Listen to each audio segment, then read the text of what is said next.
Kaya naman pala maraming kamote yung mismo nagtuturo.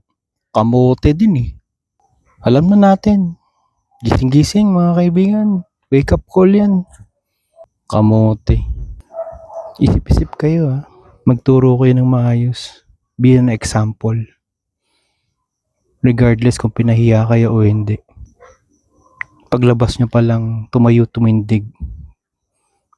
Sumunod sa batas. Kung sino man kayo, may reputasyon kayong pinangangalagaan.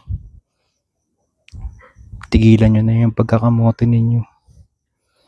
Dagdag pa kayo ng problema ng bayan Kaya pala pati mga kabataan nagiging kamote Please lang, maawa kayo sa mga kabata, mga tinuturuan ninyo Kaya pala dumadami kamote talaga.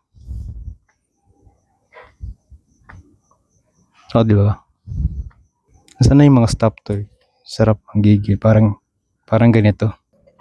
Nakakaasar kayo! For more full videos, follow us on YouTube. Bye, Picha Bye!